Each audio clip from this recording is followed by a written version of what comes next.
नमस्कार दोस्तों, मैं डॉक्टर सिद्धार्थ तुर्कर, आपका कैंसर एक्सपर्ट। आज मैं ब्रेस्ट कैंसर से जुड़ी कुछ महत्वपूर्ण जानकारी आपके लिए लेकर आया हूं। जैसे कि हम सब जानते हैं कि अक्टूबर को ब्रेस्ट कैंसर अवेयरनेस मंथ के रूप में मनाया जाता है। ये बीमारी क्या होती है, क्यों इसके लिए एक अवेयरनेस मंथ को मनाया जाने की जरूरत है, ये सबसे पहले समझेंगे। तो ब्रेस्ट कैंसर, ब्रेस्ट माने की स्तन यानी कि छाती का कैंसर, महिलाओं में ये कैंसर का सबसे प्रमुख कारण है। हालांकि ऐसा देखा गया है कि पूरे विश्व में अगर हम कुल कैंसर के केसेस देखें तो ब्रेस्ट कैंसर सबसे लीडिंग कॉजेस में आता है, यानी कि सबसे सामान्य प्रकार में आता है। वहीं अगर हम सिर्फ इंडिया की बात करते हैं तो पुरुषों और महिलाओं को मिलाकर भी जो टोटल कैंसर के केसेस हैं उसमें भी ब्रेस्ट कैंसर नंबर 1 पर आता है। इसीलिए ब्रेस्ट कैंसर की अवेयरनेस ज्यादा से ज्यादा फैलाने की जरूरत है और इसी कारण से ब्रेस्ट कैंसर अवेयरनेस मंथ को मनाया जाता है। तो चलिए हम जानते हैं कि क्या होती है ये बीमारी और इसे किस प्रकार से डिटेक्ट किया जाता है और इसका ट्रीटमेंट किस टाइप से प्लान किया जाता है। तो सबसे पहले बीमारी जो है ब्रेस्ट कैंसर, ये स्तनों में होने वाली बीमारी है। महिलाओं में इस बीमारी का इंसिडेंस ज्यादा है। हालांकि ऐसा देखा गया है कि कुछ पुरुषों में भी ब्रेस्ट कैंसर हो सकता है। तो ऐसा नहीं है कि पुरुषों में ब्रेस्ट कैंसर नहीं हो सकता है, इसका जो ओवरऑल इंसिडेंस है ये थोड़ा कम है, लेकिन पुरुषों में भी ऐसी बीमारी हो सकती है। अब ब्रेस्ट कैंसर जो है इसको किस टाइप से डिटेक्ट किया जाता है, तो जैसे कि मैंने अपने पिछले वीडियोस में बताया कि स्क्रीनिंग के द्वारा ब्रेस्ट कैंसर को जल्दी डिटेक्ट किया जा सकता है। अब ये स्क्रीनिंग किन लोगों में की जानी चाहिए, हर एक इंसान में क्या ब्रेस्ट कैंसर स्क्रीनिंग की जानी चाहिए?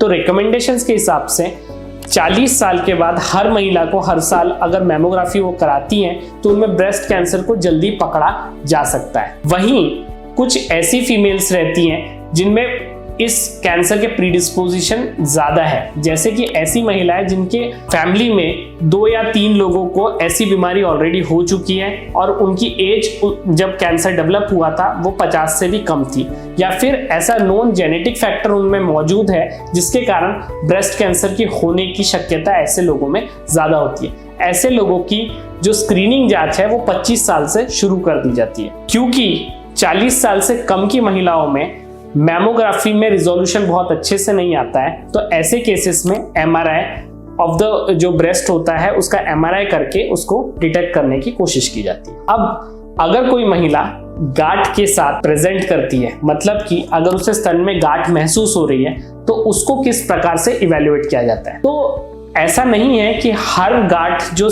ब्रेस्ट में डेवलप हो रही है वो ब्रेस्ट कैंसर ही हो। मैक्सिमम गांठें जो होती हैं वो कैंसर नहीं होती हैं। तो इसके लिए आप पैनिक मोड में नहीं आए तो बहुत अच्छा रहे। अगर कोई गांठ आपको महसूस हो रही है तो आप अपने डॉक्टर को मिलिए। ऐसी गांठ जो अपने साइज में कंटिन्यूअसली बढ़ रही है या वो ब्रेस्ट के स्किन को अफेक्ट कर रही है, जैसे उसे रिट्रैक्ट कर रही है, उसे उसमें मोड़े पैदा कर रही है, या आपके ब्रेस्ट के शेप को डिस्टॉर्ट कर रही है, तो ऐसी गांठों का कैंसर होने की शक्यता ज्यादा होती है। जब आप डॉक्टर के पास दिखाने जाते हैं, या तो स्त्री रोग तज्ञ के पास, या तो फिर किसी जनरल सर्जन के पास, या फिर कैंसर सर्जरी करने वाले डॉक्टर के पास, ये सारे डॉक्टर सबसे पहले ये देखते हैं कि गांठ का क्या प्रकार है, क्या वो आजू बाजू के टिश्यूज को अफेक्ट कर रहा है, क्या उसके कारण ब्रेस्ट में कोई डिस्टॉर्शन आ रहा है। अगर उन्हें ऐसी शक्यता ज्यादा लगती है कि ये गांठ कैंसर की हो सकती है, तो ऐसे केसेस में अगर 40 साल से ऊपर की महिला है तो उनमें डिजिटल मैमोग्राफी की जाती है, और ऐसी महिलाएं जिनकी 40 साल से उम्र कम है उनमें सोनोग्राफी की जाती है। एक बार इमेजिंग में अगर गांठ ऐसी लग रही है कि वो कैंसर होने की शक्यता ज्यादा है तो एफएनएसी या बायोप्सी की जाती है, जिससे ये देखा जाता है कि ब्रेस्ट के अंदर के जो सेल्स हैं क्या वो एबनॉर्मल तो नहीं है। अगर एफएनएसी में एबनॉर्मल सेल्स पाए जाते हैं तो बायोप्सी की जाती है, और अगर ऑलरेडी बायोप्सी की जा चुकी है तो अगर उसमें कैंसर के सेल्स दिख रहे हैं और वो आजू बाजू के टिश्यू को इन्फिल्ट्रेट कर रहे हैं तो उनको फर्दर टेस्टिंग के लिए भेजा जाता है। इस फर्दर टेस्टिंग में ये देखा जाता है कि ब्रेस्ट कैंसर के जो टिश्यू हैं वो कैंसर सेल्स किस प्रकार के रिसेप्टर्स को एक्सप्रेस कर रही है, जैसे कि हार्मोन रिसेप्टर्स ब्रेस्ट कैंसर में काफी कॉमनली प्रेजेंट होते हैं और इसके हिसाब से इसका ट्रीटमेंट भी किया जाता है। तो एस्ट्रोजन और प्रोजेस्टेरोन जो कि हार्मोन रिसेप्टर्स है, इनको देखा जाता है। साथ ही में HER2 न्यू रिसेप्टर भी काफी सारे केसेस में पाया जाता है, तो इसकी भी टेस्टिंग की जाती है। इन 3 मार्कर्स को टेस्ट करके ये पता लगाया जाता है कि कैंसर या तो ट्रिपल नेगेटिव है, मतलब तीनों ही मार्कर नेगेटिव है, या तो ट्रिपल पॉजिटिव है, मतलब तीनों ही मार्कर पॉजिटिव है, या तो सिर्फ हार्मोन रिसेप्टर पॉजिटिव है लेकिन HER2 नेगेटिव है, या तो सिर्फ HER2 रिसेप्टर पॉजिटिव है और हार्मोन रिसेप्टर नेगेटिव है। इन 4 भागों में बांट दिया जाता है। जो इसके बाद हम ये देखते हैं कि इसकी स्टेज क्या है। स्टेज का मतलब है, जैसे कि मैं पुराने वीडियो में भी बता चुका हूं कैंसर के, कि जो डिसीज है वो लोकलाइज्ड है कि वो फैल चुकी है।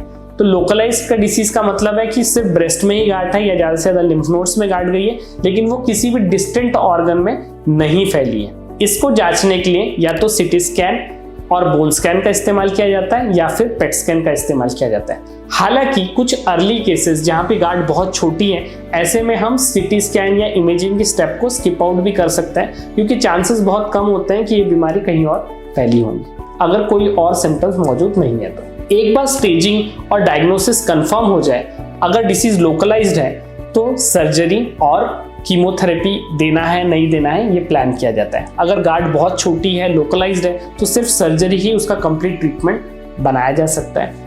अगर गांठ में HER2 रिसेप्टर पॉजिटिव है तो chemotherapy with a targeted drug trastuzumab को देना जरूरी हो जाता है। अगर डिसीज हार्मोन रिसेप्टर पॉजिटिव है तो एंडोक्राइन ट्रीटमेंट या हार्मोनल ट्रीटमेंट जो उसमें एक गोली होती है उसको दिया जाता है, जिसको काफी लंबे अरसे तक 5 या 7 साल तक कंटिन्यू किया जाता है। अगर डिसीज लोकली ज्यादा एडवांस है या लिम्फ नोड्स में पहुंच चुकी है तो सर्जरी, हार्मोनल ट्रीटमेंट, कीमोथेरेपी के साथ रेडिएशन को भी ऐड किया जाता है। तो इस तरीके से डिपेंडिंग अपॉन कि कैंसर की स्टेज क्या है, उसमें हार्मोन रिसेप्टर किस प्रकार से एक्सप्रेस हो रहे हैं और उसका लोकल एक्सटेंट क्या है, ये डिसाइड किया जाता है कि सर्जरी, कीमोथेरेपी, हार्मोनल थेरेपी और रेडिएशन किस सीक्वेंस में और कितना दिया जाएगा। अगर डिसीज अपनी जगह छोड़ के दूसरी जगह पे जा चुकी है तो ऐसे केसेस में सर्जरी या रेडिएशन का रोल बहुत ही लिमिटेड हो जाता है।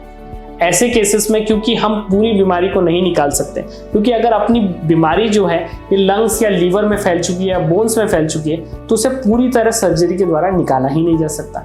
अगर उसे पूरी तरह नहीं निकाला जा सकता तो आधी सर्जरी से कोई बेनिफिट नहीं देखा गया है। तो ऐसे केसेस में सिस्टमिक ट्रीटमेंट, जैसे कि मैंने पहले बता चुका हूँ, सिस्टमिक ट्रीटमेंट माने कि कीमोथेरेपी या फिर हार्मोनल या फिर टारगेटेड ट्रीटमेंट। तो अगर HER2 रिसेप्टर पॉजिटिव है तो उसका जो टारगेटेड ड्रग है उसे दिया जा सकता है। अगर हार्मोन रिसेप्टर पॉजिटिव है तो हार्मोनल ड्रग्स दिया जा सकता है, या अगर बीमारी में कोई भी रिसेप्टर पॉजिटिव नहीं है तो कीमोथेरेपी दी जा सकती है, या बीमारी बहुत बढ़ चुकी है और हमें ये डाउट है कि ये टारगेटेड ड्रग्स काम करेंगे या नहीं करेंगे, तो ऐसे में भी कीमोथेरेपी दी जा सकती है।